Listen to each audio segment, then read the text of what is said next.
The air on the set of Neon Dreams was thick with the smell of stale coffee, hairspray, and simmering tension. Lily Mae Thompson, all of 17 years old, felt her palms sweating inside the delicate white gloves that were part of her costume. This was her first big movie. A supporting role that felt like the entire world. She was supposed to be a demure Southern belle, but right now her heart was thrumming like a trapped bird. Director Marcus Thorne was a legend, they said. A visionary.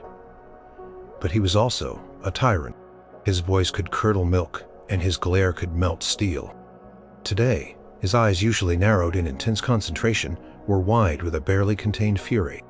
He paced like a caged tiger in front of the ornate parlor set, a crumpled script clutched in his hand.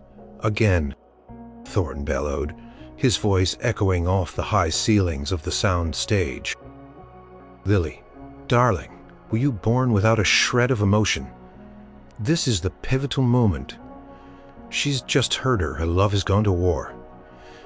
She's not ordering a glass of lemonade on a picnic. Lily flinched her carefully constructed composure, threatening to shatter.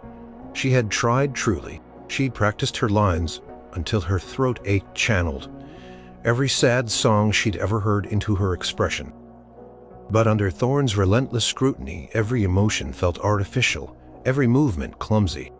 I'm trying, Mr. Thorne, she stammered, her voice barely a whisper. She felt the eyes of the entire crew on her. The camera operator, the lighting technicians, the silent grip holding a reflector. It was a humiliating spotlight. Trying isn't enough, Lily, Thorne roared, stepping closer, his face turning an alarming shade of crimson. He snatched a prop teacup from the table, nearly dropping it. This is a performance. It's about feeling. Don't you understand? Are you just a pretty face, completely hollow inside? Because if you are, we have plenty of other pretty faces waiting in line. Tears pricked at Lily's eyes. Her vision blurred. The set, the lights, the faces, it all swirled into a dizzying mess. Her dream, this incredible, impossible dream, was dissolving into a nightmare of public humiliation. She felt tiny, insignificant, a complete failure. What we need here, Lily Thorne continued, his voice dropping to a dangerous low growl, is a flicker of life, a spark, something to show me you're not just wasting my time and the studio's money. Do you have any idea how many people would kill to be in your shoes right now, and you're squandering it? He threw the script down, and it landed with a disrespectful slap against the polished floorboards. Lily felt a tear escape, tracing a hot path down her cheek. She didn't dare wipe it away. Her breath hitched in her throat. She was frozen, exposed, and utterly broken. It wasn't Thorne's booming roar, but a low, steady baritone, calm and surprisingly gentle. Now hold on a minute, Marcus. Everyone turned. Even Thorne, mid-rant, froze his mouth slightly agape. Standing just inside the soundstage door, leaning casually against the frame, was a man who seemed to radiate an almost otherworldly glow. He was dressed in a simple dark suit, a stark contrast to the period costumes and elaborate set. His dark hair was immaculately styled, his eyes hidden behind dark sunglasses. But there was no mistaking the iconic profile, the slight smirk, the confident posture. It was Elvis Presley. He had been on set for a few days, filming his own movie in a neighboring soundstage, and sometimes he'd wander over during breaks, curious about other productions. But he rarely intervened.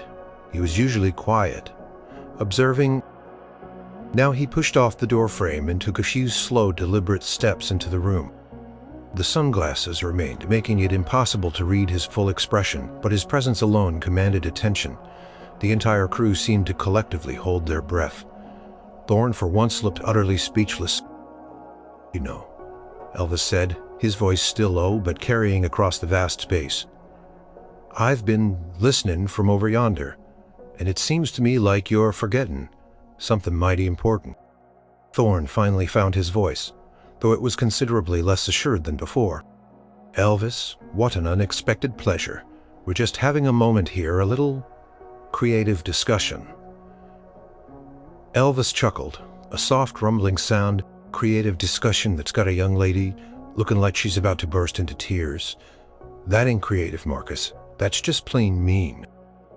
He walked a little closer to Lily, who was still standing rigidly by the teacup table, her face stained with tears, utterly mesmerized by his unexpected appearance. "Lily, is it?" Elvis asked softly, ignoring Thorne for a moment. "See, Marcus," Elvis continued, turning his attention back to the director, "what you're doing right now ain't gonna get you the performance you want. You want emotion, you gotta create a space where it can breathe. You stomp all over it and it just shrivels up and dies. This young lady looks to me like she's got plenty of heart. Maybe she just needs a little less yelling and a little more understanding." The silence that followed was so profound you could hear the distant hum of the studio lights. Marcus Thorne, the formidable director, was being openly rebuked by the biggest star in the world in front of his entire crew. His face cycled through shock, indignation, and finally a grudging, almost embarrassed acquiescence. "Well," Elvis Thorne said, clearing his throat, his voice suddenly much lower, "I appreciate your input. Perhaps I was a little direct." Elvis just smiled, a small, knowing smile that didn't quite reach his eyes behind the dark lenses. "Direct is one thing, demoralizing is another. Why don't we take 5, Marcus? Let everyone catch their breath, and maybe," he added, his voice dropping slightly, "but still caring, you consider trying a little encouragement next time? It works wonders." With that, Elvis turned his back on the speechless director and walked slowly towards Lily. The crew watched spellbound. He stopped a few feet from her, then slowly, deliberately, he reached up and pushed his sunglasses up onto his forehead, revealing eyes the color of a summer sky, surprisingly gentle and full of empathy. "You all right, darling?" he asked, his voice a soft murmur that was just for her. Lily finally managed to nod. A fresh tear escaping. "Yes, Mr. Presley, thank you." Her voice was barely audible. He offered her a small "Compoi." He paused, then leaned in slightly, his voice a conspiratorial whisper. "And for what it's worth, I thought you were doing just fine sometimes. The quiet emotions are the strongest ones." The simple kindness of his words, after the brutal attack from Thorne, was like a balm to Lily's raw nerves. She felt a warmth spread through her chest, pushing back against the icy grip of despair. In that moment, surrounded by the chaos of a film set, Elvis Presley was not just a star. He was a guardian angel, an unexpected beacon of light in her darkest hour. The moment Elvis Presley pulled his sunglasses onto his forehead, revealing those famously blue eyes, it was as if a switch had been flipped on the soundstage. The oppressive tension that had hung in the air like a shroud lifted, replaced by a strange, almost reverent hush. Director Marcus Thorne, who usually dominated any room he entered, looked like a child caught with his hand in the cookie jar. He cleared his throat again. A nervous sound. "All right, everyone. 5-minute break." Thorne barked a little too loudly, as if trying to reclaim some of his authority. He shot a wary glance at Elvis, who was still focused entirely on Lily. Crews, sensing the awkwardness, quickly dispersed, some grabbing coffee, others pretending to adjust equipment. They avoided eye contact with Thorne and definitely with Elvis. Lily Mae Thompson, however, remained rooted to the spot, her eyes wide, with a mixture of shock, awe, and lingering vulnerability. Her cheeks were still tear-stained and her hands still encased in the delicate white gloves trembled slightly. Elvis didn't rush her. He simply stood there, his gaze gentle, his presence radiating a quiet strength. He wasn't overtly comforting, not patting her shoulder or making a big show. He just was. "You know," Elvis began, his voice soft, "it takes real courage to stand up there and bare your soul, especially when folks are yelling at you." He paused, his gaze thoughtful. "Acting ain't just about memorizing lines. It's about making people believe. And you can't make them believe if you're scared to death." Lily swallowed hard. I just wanted to do well," she whispered, her voice still shaky. "He makes me so nervous." Elvis nodded. I understand some directors, they think scaring the truth out of you is the way. But the truth, darling, usually comes out when you feel safe, when you can let your guard down. He then offered her a genuine full smile, one that seemed to light up his entire face. And from what I saw, you've got a lot of truth in you. His words were like a warm blanket. Lily felt a tiny bit of her fear dissipate. She still couldn't quite believe. Elvis Presley, the Elvis Presley, was standing here, talking to her, defending her. It felt like a dream. Thank you, she said again, a little stronger. Really, no one ever stood up for me like that before. Elvis's smile softened. Further, well, sometimes folks just need a little help finding their voice. And sometimes folks need to be reminded that everyone on a set, from the biggest star to the newest intern, deserves respect. He glanced subtly towards Thorne, who was now pretending to be engrossed in a conversation with the assistant director across the set.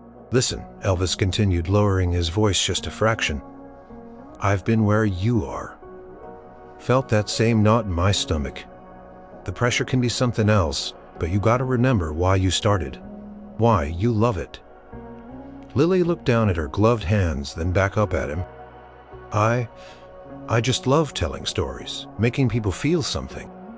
Exactly, Elvis said, his eyes sparkling with understanding. That's what it's all about, not about yelling and shamming.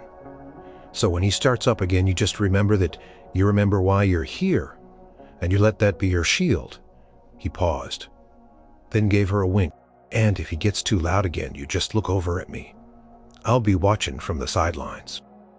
The thought of Elvis Presley watching out for her even from afar filled Lily with a surprising surge of confidence. It was irrational, perhaps, but it felt real. Just then, Thorne cleared his throat again, clearly trying to signal the end of the break. He still hadn't approached them, seemingly content to let Elvis take the lead for this pep talk. Elvis sensed it too. Put his sunglasses back on the protective barrier, returning. But the kindness in his eyes had left a lasting impression on Lily. All right, darlinties, he said, his voice returning to its normal, smooth cadence. Break's over. You go out there and show 'em what you got. Just remember to breathe. He gave her a final reassuring nod, then turned and began to walk back towards the soundstage door, his presence still commanding the attention of everyone in the room. As he passed Thorne, the director looked like he wanted to say something, but Elvis simply offered a cool, almost imperceptible nod and kept walking. Lily watched him go, a sense of wonder washing over her. She took a deep breath, just as he had advised. The fear hadn't completely vanished, but it had shrunk, replaced by a quiet determination. She felt a strength she hadn't known. She possessed a tiny spark of defiance. All right, Lily, let's try this again, Thorne called out, his voice still firm but noticeably lacking the harsh edge it had before. He avoided making eye contact with her, instead focusing on the prop table. From the top of the scene, Lily took another breath. She smoothed down her dress, adjusted her gloves. She looked at the teacup, no longer seeing a prop that had been thrown in anger, but a simple object in a scene. She closed her eyes for a brief moment, picturing Elvis's kind eyes, hearing his calm voice. When she opened them, the tears were gone. The trembling in her hands had subsided. She stepped back into position, ready. She was still Lily Mae Thompson, a young actress finding her way. But she also felt a little bit like a warrior, armed with an unexpected ally and a newfound sense of self-worth. She glanced towards the door. Elvis was gone, but his message, his unexpected act of kindness, remained imprinted on her heart. The set lights no longer felt like a terrifying spotlight of judgment, but simply illumination for the story she was meant to tell. And she was going to tell it with every fiber of her being. The rest of the day on set was remarkably different.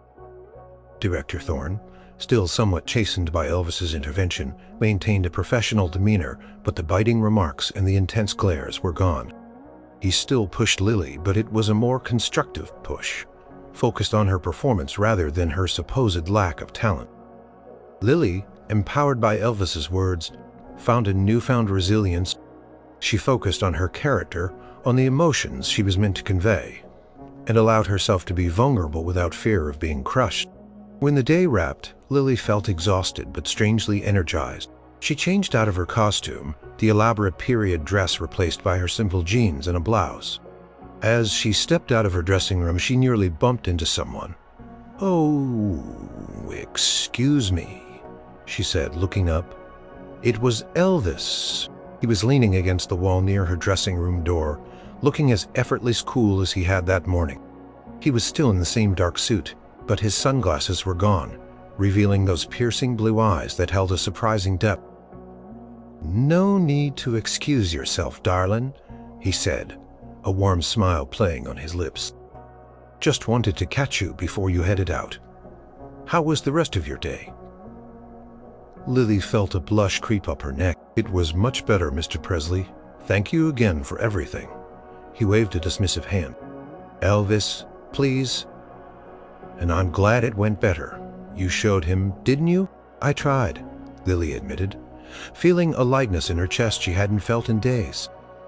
"Your words really helped about creating a space and remembering why I started." "Good," he said, nodding. "That's all anyone can ask. You got a lot of talent, Lily. Don't let anyone make you doubt that." He paused, then his gaze softened. "You seemed a little shaken this morning. You got plans for dinner, or are you just heading home?" Lily was taken aback. Was Elvis Presley asking her about her dinner plans? "Oh, no, I usually just grab something quick and head back to my apartment, study my lines for tomorrow." "Tell you what," Elvis said, pushing off the wall. This was beyond anything she could have imagined. Are you serious?" He chuckled, a low, melodic sound. "As a heart attack, darling, unless you got something better to do." "No," Lily practically blurted out, then immediately regretted her eagerness. "I mean, no, I don't. I'd love to, really." "Great," he said, his smile widening. "Come on." He led her through the quiet corridors of the studio, past sound stages and workshops, until they reached a small cluster of trailers. His was noticeably larger, a veritable suite on wheels. Inside, it was surprisingly cozy, not ostentatious. There was a comfortable sofa, a small dining table, and a compact kitchen area. It smelled faintly of something savory. "Make yourself at home," Elvis said, gesturing to the sofa. He went to the small stove where a pot was simmering gently. "Hope you like chili. It's a specialty of my cook's." "I love chili," Lily exclaimed, settling onto the sofa, still half convinced she was dreaming. As Elvis dished out 2 bowls of chili along with cornbread and a glass of sweet tea, Lily found herself relaxing. He didn't act like a superstar. He was just a regular guy making dinner. They ate, and the conversation flowed easily. They talked about movies, not just the big Hollywood productions, but old classics, silent films, things Lily had only seen in film school. Elvis surprised her with his knowledge and his genuine love for the craft. "Not just the fame, you know," Elvis mused, leaning back as he finished his chili. "When I first started, I didn't know much about acting, just singing, but I learned that acting, just like singing, it's about finding the truth, finding the real emotion, and letting it out." "That's what you said today," Lily replied, thinking back to the morning's ordeal, about the truth needing to breathe. "Exactly," he said, nodding. "And it's hard when folks are looking at you like you're some kind of spectacle, ain't it? Hard to remember that you're just a person trying to do your job." He sighed softly. "Fame's a funny thing. It opens doors, sure, but sometimes it builds walls around you too." Lily listened, mesmerized. This was a side of Elvis Presley she never imagined. Not the hip-swiveling rock and roll king, but a thoughtful, introspective man who understood the pressures of his world. "You ever feel like you can't escape it?" Lily ventured, a little hesitantly. "Like everyone always expects something from you?" Elvis looked at her, and his eyes held a flicker of something she recognized, a shared burden. Every single day, darling, every single day. But you learn to find little pockets of quiet, little moments where you can just be yourself. He gestured around the trailer. This is one of them. Lily confessed her love for folk songs and old blues things her grandmother had taught her.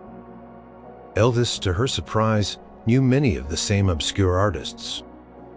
He even hummed a few lines from an old gospel hymn, his voice a rich, velvety baritone that filled the small space with warmth. "See?" he said, his eyes sparkling. "We got more in common than you'd think. It ain't just about the big lights and the screaming crowds. It's about connecting with people, whether it's a song, a story, or just a shared meal." As the evening wound down, Lily felt a profound sense of gratitude, not just for his defense that morning, but for this unexpected connection. Elvis Presley, the legendary icon, had opened his door, shared his food, and most importantly, shared a piece of himself with her. He didn't treat her like a rookie actress or a fan, but like an equal, a fellow artist, someone who understood the unique pressures and joys of their chosen path. "Well," Elvis said, standing up, a hint of regret in his voice, "I got an early call tomorrow too, but this was nice, Lily, real nice." "It was wonderful, Elvis," Lily said, standing up as well. "Thank you for everything, truly." He walked her to the trailer door. As she stepped out into the cool night air, he placed a gentle hand on her shoulder. "You go on home and get some rest, and remember what I said. You got heart, Lily. Don't let anyone dim your light." He squeezed her shoulder lightly, then gave her a final warm smile. Lily walked away from the trailer, the studio lot bathed in the soft glow of distant lights, feeling lighter, braver, and more seen than she had ever felt in her life. The world still felt big and daunting, but now she knew she had an unexpected ally in her corner. An ally who understood the silent language of the spotlight and the quiet comfort of a shared melody.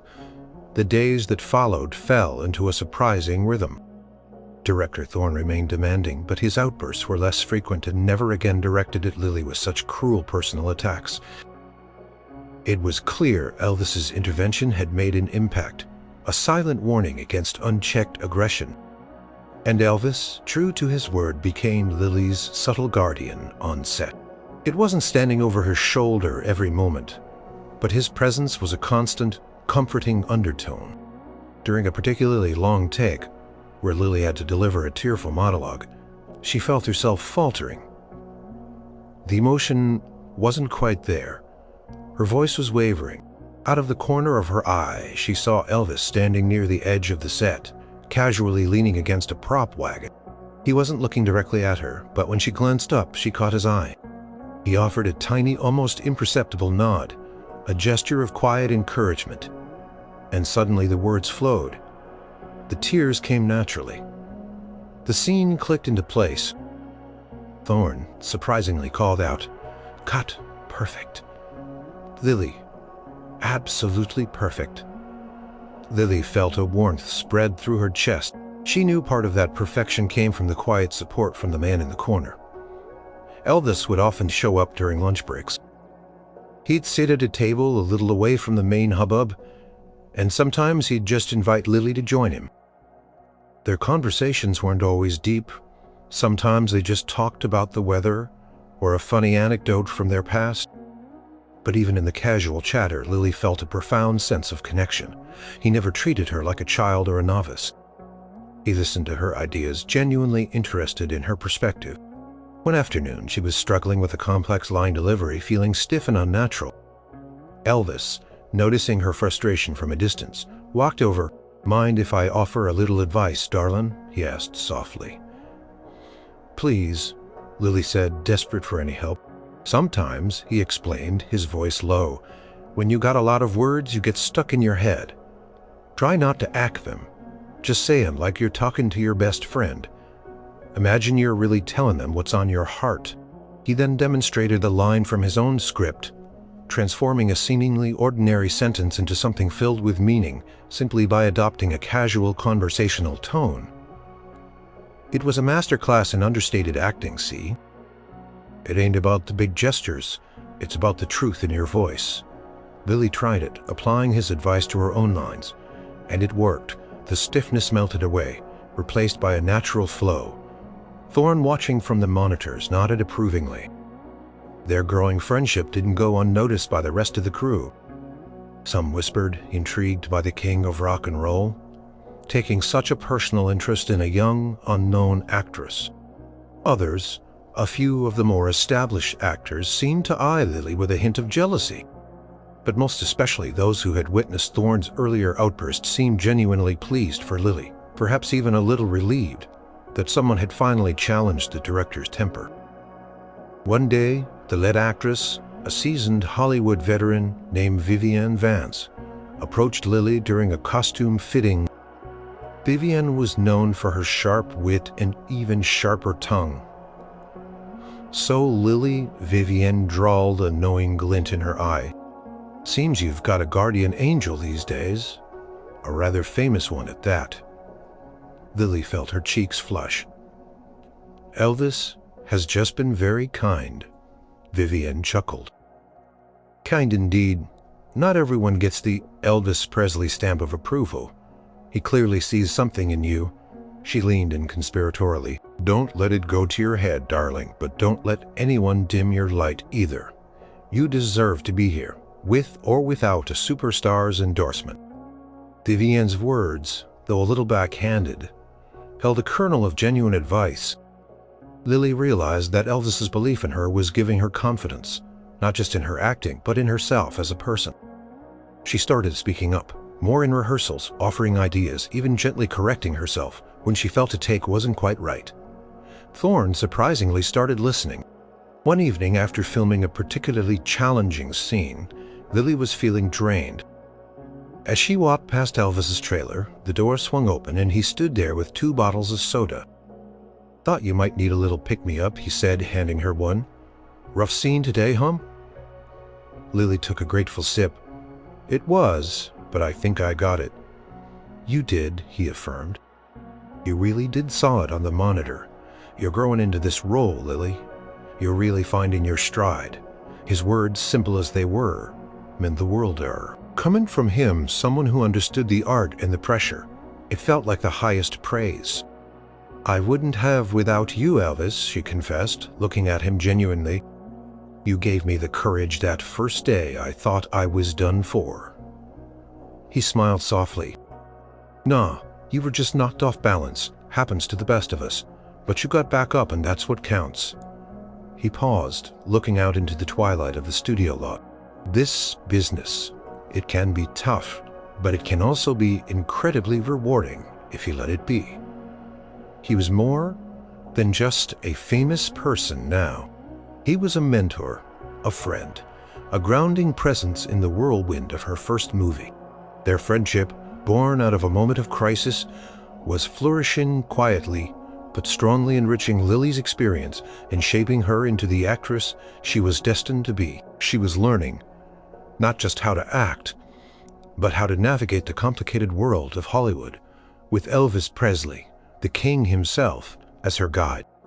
As weeks turned into a month, Lily's bond with Elvis deepened beyond simple, on-set interaction. He continued to be her rock, her quiet champion. But now their conversations stretched beyond acting tips and set gossip. She started seeing glimpses of the man behind the legend, and sometimes those glimpses were tinged with a quiet sadness that surprised her. One rainy afternoon, filming was delayed due to a technical issue. The studio hummed with a restless energy as crew members tried to fix the problem. Lily found herself in Elvis's trailer again this time, just seeking shelter from the sudden downpour. He was strumming quietly on an acoustic guitar, a soulful, bluesy melody that seemed to perfectly match the mood outside. "You play beautifully," Lily whispered, watching his nimble fingers dance across the strings. He looked up, a soft smile on his face. "Just fooling around. It's how I unwind." He played a few more chords, then set the guitar aside. "Sometimes when the world gets too loud, a little music can make it all fade away." Lily nodded, understanding. It's like that with acting for me. When I'm really in a scene, nothing else exists. Elvis leaned back on the sofa, his eyes thoughtful. Yeah, that's the magic, ain't it, when you lose yourself in it. But then the camera stops, the lights go off, and you're just you again. And sometimes, just you can be a mighty lonely place. His words hung in the air, heavy with unspoken meaning. Lily realized he wasn't just talking about her. He was talking about himself. "Do you ever feel lonely, Elvis?" she ventured, suddenly bold enough to ask.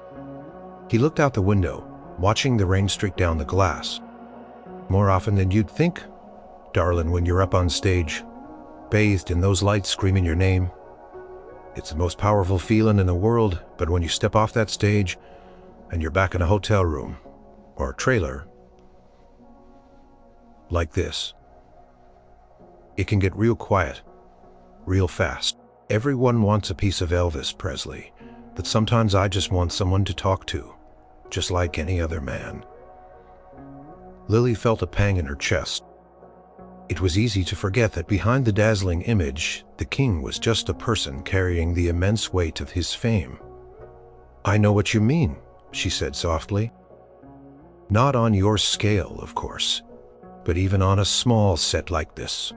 You feel like you're constantly performing, even when the cameras aren't rolling, and then you go home, and it's just quiet." He nodded. "Exactly. We're in a strange club, you and me. Folks who live under the microscope, and it's nice to find someone who understands even a little bit." Their conversation drifted to his early days, his struggles before he hit it big. He spoke of his family, his mother with a deep affection that touched Lily's heart. He talked about how overwhelming fame had been, how it had changed everything, sometimes for the better, sometimes for the worse.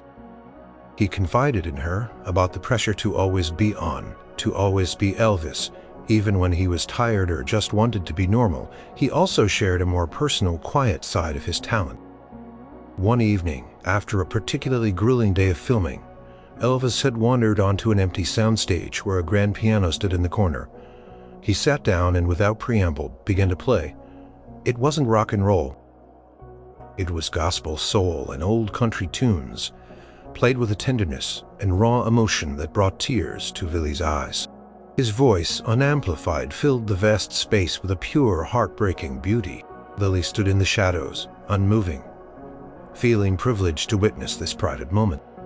It wasn't a performance for an audience, it was simply a man connecting with his music, pouring his soul into the keys in the air. When he finished, he simply sat there for a moment, head bowed, before quietly walking away, not noticing she had been there. These were the moments that cemented their friendship for Lily. It wasn't about his fame or her budding career. It was about shared understanding, mutual respect, and the quiet comfort of being truly seen by another person. He saw her fragility and helped her find strength. She saw his loneliness and offered him a listening ear. He wasn't just a glamorous superstar who had saved her that first day. He was a kind, complex man with burdens she was only just beginning to comprehend. And in turn, Lily, who had once felt invisible, now felt important, not just to herself, but to a man who, despite his worldwide fame, still sought genuine connection. The echoes of his quiet songs and the shared vulnerability in his trailer deepened a bond that had started with a director's roar and a superstar's whisper. The production of Neon Dreams was nearing its climax, and with it came the most challenging scene Lily had faced yet. It was a confrontation, a heated argument with the lead actress, Vivian Vance, set against the backdrop of a roaring thunderstorm. Technical challenges alone were daunting. Artificial rain flashing lights to simulate lightning and a sound crew creating deafening thunder effects. Add to that the emotional intensity of the dialogue, and Lily felt a familiar knot of anxiety tightening in her stomach. Director Thorne, back to his usual intense self, seemed determined to get this scene perfect. "Lily Vivienne," he boomed during rehearsal. "This is the emotional core of the film. You both have to be on fire, Lily. Your character is being accused of something terrible, and you have to fight back. Show me that inner strength." The artificial rain was chilling, the thunderclaps startling. She found herself flinching with each lightning flash, losing her rhythm, her voice faltering. Against the manufactured storm, Vivienne, a seasoned pro, was delivering her lines with biting precision, making Lily feel even more inadequate.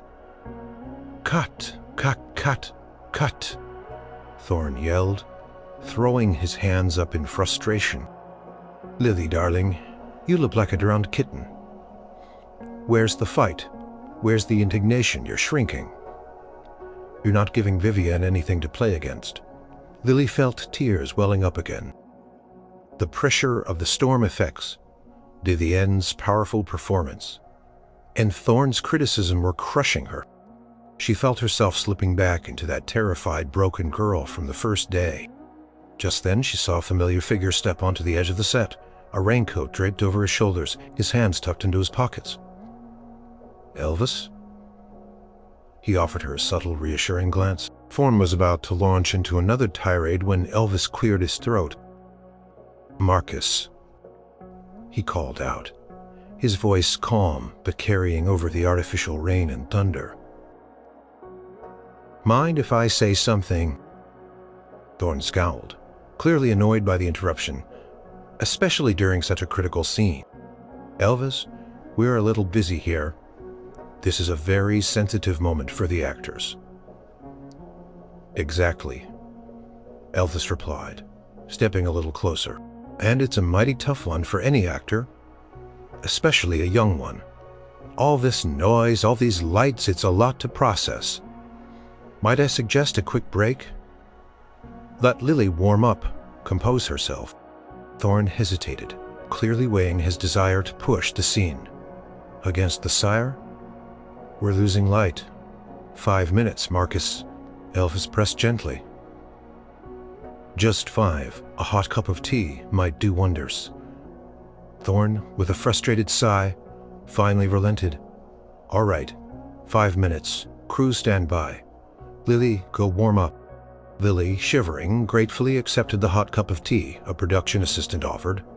She found a quiet corner trying to collect herself. A moment later, Elvis was beside her, still in his raincoat, a concerned look on his face. "You all right, darling?" he asked softly.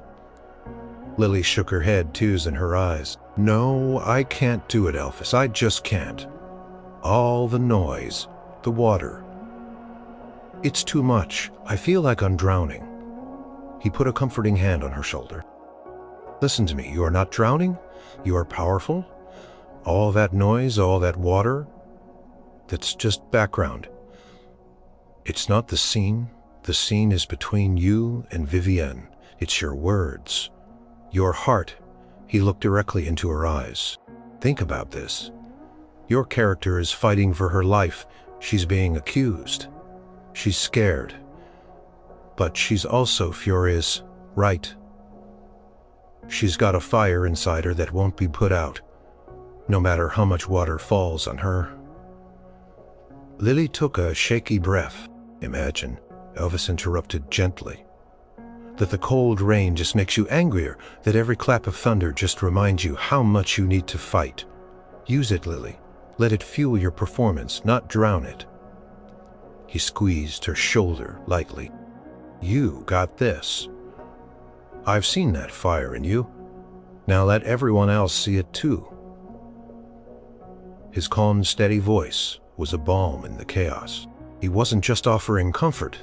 He was giving her a powerful acting tip, a way to channel the external distractions into internal strength, as Thorne called them back to set. Lily felt a shift. She was still cold and wet, but her fear had transformed into a simmering anger, a determination to prove herself. She looked at Vivienne, not as a superior actress, but as her character's antagonist, a challenge to overcome. "Action," Thorne yelled. The rain began to fall again, the thunder rumbled, the lightning flashed. Vivienne delivered her lines, cutting and sharp. Lily met her gaze, and for the first time she didn't flinch. The cold water on her face felt like a challenge. The thunder claps resonated with the fury building inside her. She spoke her lines, not just reciting them but pouring out her character's righteous indignation, her voice strong, clear, and unwavering against the storm. She pushed back, not with theatrics, but with raw, honest emotion. She used her body, her eyes, her every fiber to convey the injustice and the fight within her. When Thorne finally yelled, "Cut!" there was a stunned silence on set. Even Vivienne looked genuinely impressed. Thorne walked onto the set, a rare, almost awestruck expression on his face. "Lily, that was extraordinary, absolutely brilliant. That's exactly what I wanted. The raw power, the defiance. You finally found it." Lily looked over Thorne's shoulder past the crew and saw Elvis. He was standing there, his face unreadable behind his sunglasses, but he gave her a subtle, proud nod. He had not just defended her, he had guided her, helped her unlock the true potential within herself. She felt a wave of relief, exhaustion, and triumph wash over her. She had faced the storm, both literal and metaphorical. And she had not only survived, she had conquered. And she knew without a shadow of a doubt that she couldn't have done it without the steady, unwavering support of her unexpected friend, Elvis Presley. The success of the storm scene sent a ripple of positive energy through the Neon Dreams set. Even director Thorne seemed to relax a fraction his praise for Lily's performance, cementing her place as a true talent. But with increased visibility came increased scrutiny, and soon the quiet, protective friendship between Lily and Elvis started attracting unwanted attention. It began subtly. A few more paparazzi loitering outside the studio gates, crew members exchanging knowing glances when Lily and Elvis chatted during breaks. Then the whispers began. "Did you see Elvis and the new girl yesterday? They were talking for ages. She spends a lot of time in his trailer, doesn't she? He's practically her shadow. Wonder what the Colonel thinks of this." Lily heard some of it, fragments caught in passing conversations, or seen in the fleeting expressions of others. It made her uncomfortable. She valued her friendship with Elvis immensely, but she knew the world, especially Hollywood, had a way of twisting innocent connections into something scandalous. She was just a young actress. He was Elvis Presley. Any hint of impropriety, however false, could damage his reputation, and perhaps even hers. One afternoon, during a quiet moment in her dressing room, Lily saw a tabloid newspaper lying open on a makeup artist's station. The headline screamed, "T.H.E. King's N.E.W. Queen. Legalist Presley's surprising ONSET. Friendship with mystery starlet." Below it was a grainy, zoomed-in photo of her and Elvis, talking animatedly outside his trailer. The accompanying article speculated wildly about their secret romance, and the heartbreak it might cause for his existing relationship. Lily's stomach dropped. This was exactly what she had feared. Her face grew hot with a mix of anger. Later that day, she found him on a soundstage rehearsing a song for his own film. He was singing with his band, his voice powerful and full of life, but Lily couldn't help but notice the slight tension around his eyes, the way he seemed to be pushing himself even harder than usual. When he took a break, Lily approached him, the newspaper clutched in her hand. "Elvis," she began, her voice low and worried. Turned, his smile fading when he saw her distressed expression in the crumpled paper. "What's wrong, darling?" She unfolded the tabloid and held it out to him. "This? Have you seen it?" He took the paper, his gaze sweeping over the headline and the sensationalized article. His jaw tightened almost imperceptibly. He read for a moment, then let out a soft sigh, a sound of weary resignation. "Yeah," he said, his voice quiet. "I saw it this morning, came with my breakfast." He looked up at her, his blue eyes softening.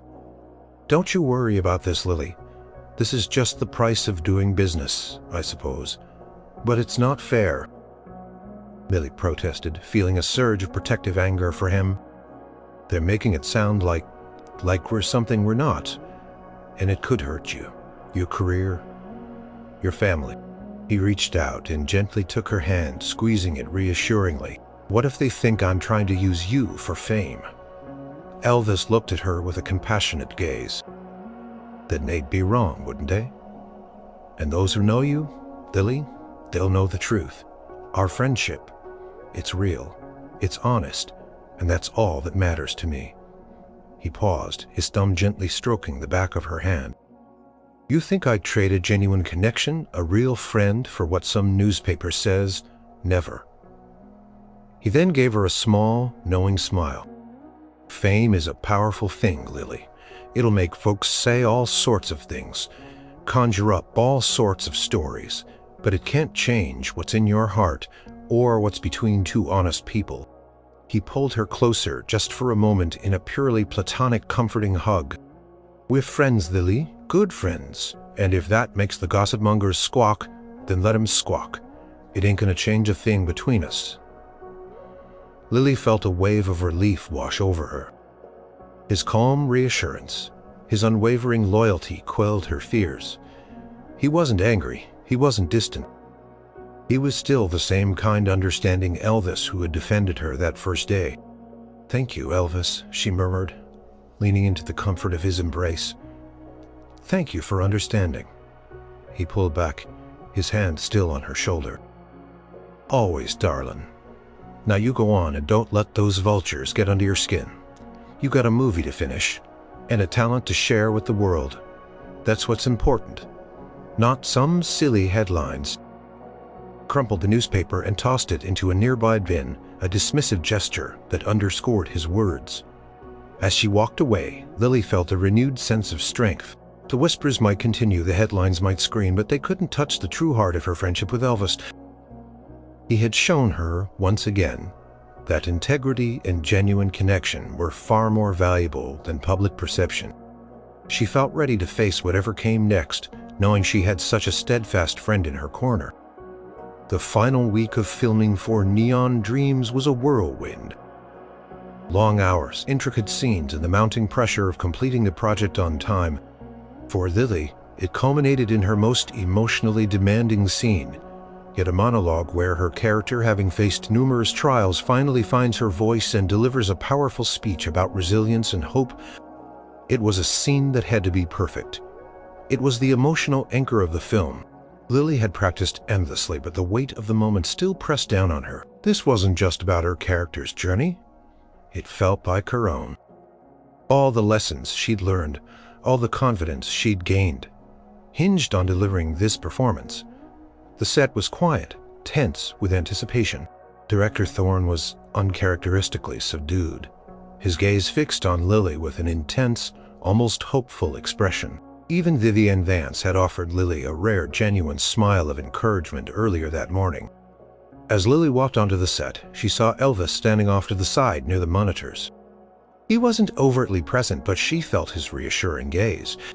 Just before Thorne called action, Elvis caught her eye and gave her a subtle, almost imperceptible thumbs up, a private gesture of belief. Lily took a deep breath.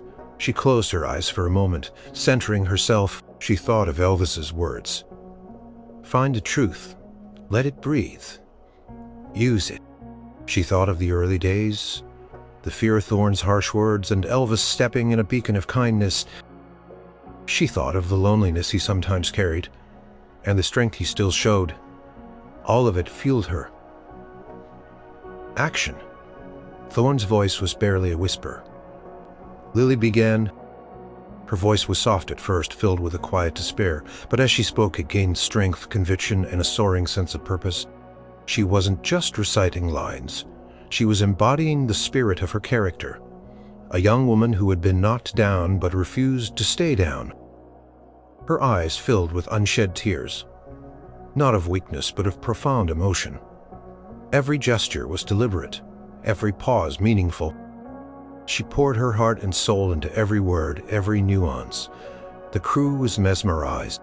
The air on set was thick with the raw emotion Lily was generating. Even Thorne seemed to forget to breathe. She spoke of resilience, of finding light in darkness, of the power of hope against all odds. Her voice rose, not in a shout, but in a crescendo of quiet power, filling the soundstage with a resonant beauty.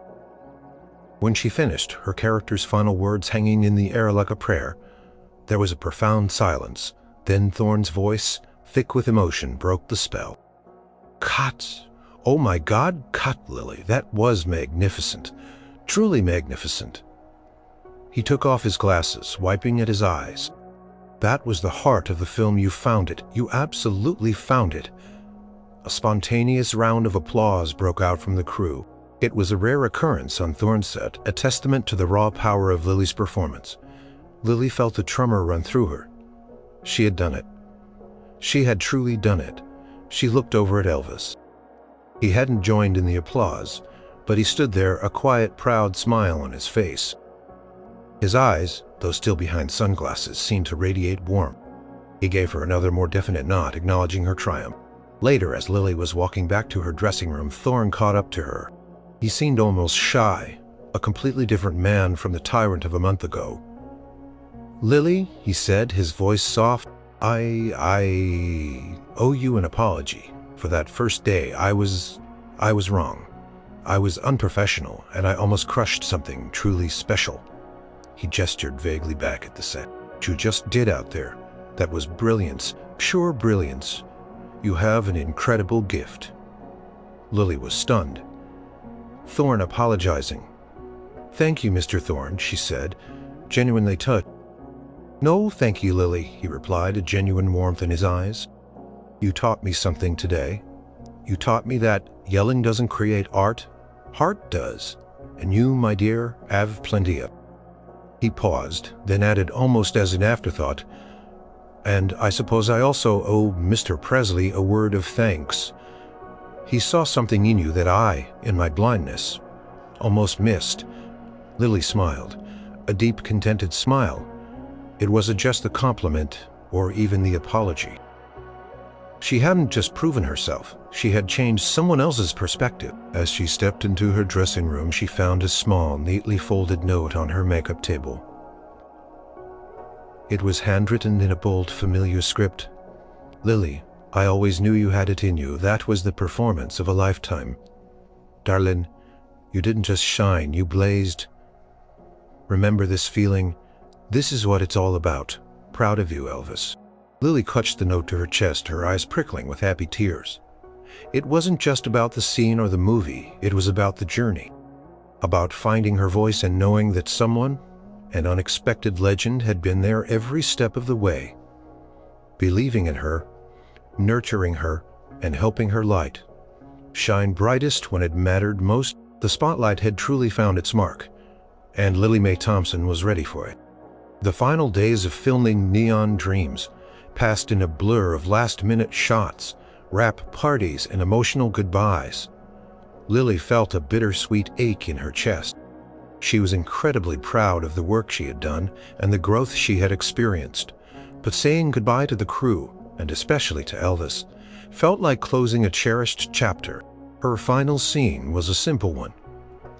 A quiet moment of reflection, and director Thorne called "Wrap" on Lily Mae Thompson, with a genuine warmth in his voice that had been absent from him at the beginning of the production.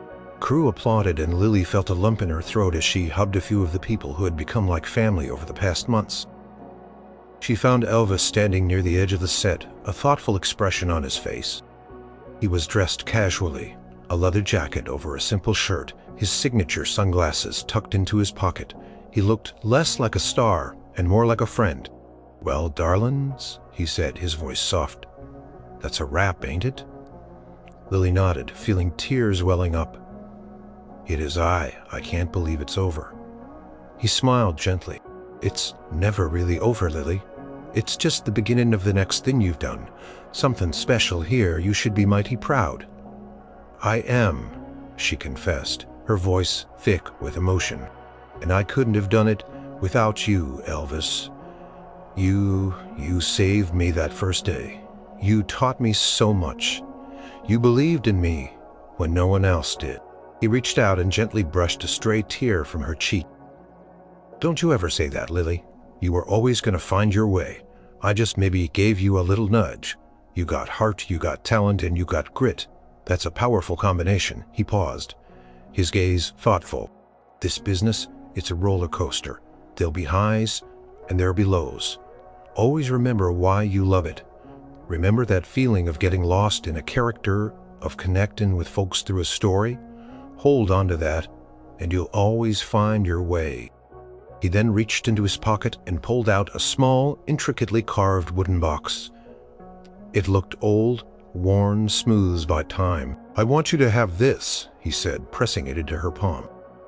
"It's a little good luck charm. My mama gave it to me when I was just starting out, said it would remind me of where I came from and to always stay true to myself, no matter how bright the lights got." Lily gasped. I can't possibly take this. It's so personal." "Nonsense," he insisted gently. "I want you to have it. Consider it a piece of Southern spirit to carry with you wherever you go. And a reminder that there's always someone rooting for you, even if they're far away." He closed her fingers around the box. "And one more thing, Lily. Don't ever let anyone dim your light. Ever you shine bright, darling. You were born to." Lily felt a fresh wave of tears. This gift, so incredibly meaningful, was a testament to the depth of their unusual friendship. It wasn't just a memento. It was a symbol of his unwavering faith in her. "Thank you, Elvis," she whispered, her voice choked with emotion. "Thank you for everything." He pulled her into a warm, comforting hug, one that felt like a goodbye but also like a promise. "You take care of yourself, Lily Mae Thompson, and you go out there and you conquer the world, but never forget the quiet moments, the simple truths, and the kindness that made you feel safe." When he pulled back, there was a genuine warmth in his eyes. "I gotta head back to my own movie now, but you know where to find me, and if you ever need anything at all, you just pick up the phone." He gave her a final, reassuring smile, then turned and walked away, his iconic figure disappearing into the bustling studio lot. Lily watched him go, clutching the small wooden box, feeling a profound mixture of sadness and gratitude. The set was being dismantled around her, lights being lowered, props packed away. The magic of Neon Dreams was fading, but the magic of her connection with Elvis, the lessons he had taught her, and the strength he had instilled in her, would last forever. She knew this wasn't the end, but a powerful, heartwarming beginning. Months turned into a year. Neon Dreams, premier to critical acclaim, and true to director Thorne's prophecy, Lily Mae Thompson's performance was hailed as a breakout. She was suddenly in demand, receiving script offers, attending interviews, and gracing the pages of magazines. Her career, once a fragile dream, was blooming. Life became a whirlwind of new sets, new characters, and new cities. But through it all, Lily carried the lessons and the quiet comfort that Elvis had given her. She never forgot his advice about finding the truth in her roles, about remembering her passion, and about using her inner fire. And she never forgot his kindness. The small, intricately carved wooden box he had given her became her most cherished possession. It sat on her bedside table, a silent reminder of her origins, and the unexpected guardian who had helped her soar. Sometimes when she felt overwhelmed by the relentless pace of Hollywood, she would hold it, feeling the smooth wood beneath her fingertips, and instantly a sense of calm would wash over her. She and Elvis kept in touch, not constantly, but through occasional phone calls or telegrams.